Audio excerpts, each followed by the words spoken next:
Krista jalla angailut nute jose ngai dinga pathen vahchoi la ka hin simlo na hi pathen thupi ibanga namai akeng nei dia agona hin la aziin agan theina het pilo hela 𝘱𝘩𝘪𝘀 kingolsah minu in azi acha te ding gelna zara leso poma inchen angailut la 𝘨𝘀 na ho minu te mipa te ngai dinga 𝘨𝘀 na jalla ka hin sim hichi pathen vahchoi la hi Ngainu akon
pathen thupi bangin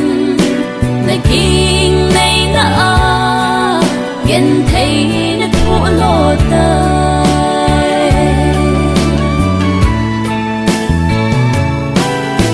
kingolsah ding gelna insungmite azi acha khosa lo insungmite nahi namo puna gikhol cinta hana ben hin insung kisim tupta na hinkho zong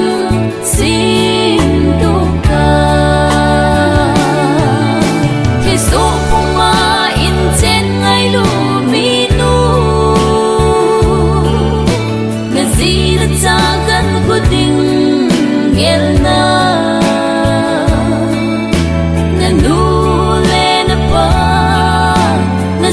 pitching jalla pathen thupi bangin naging nay na gen thei na thulo tay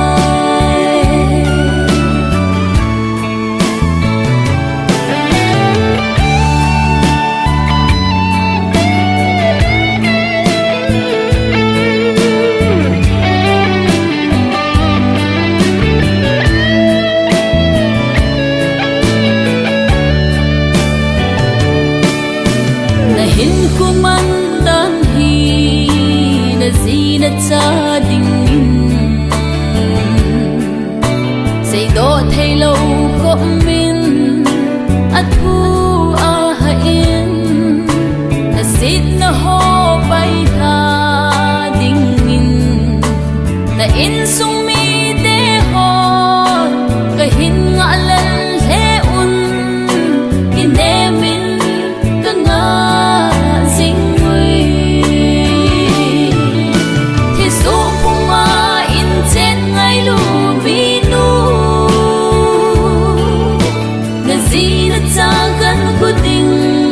gelna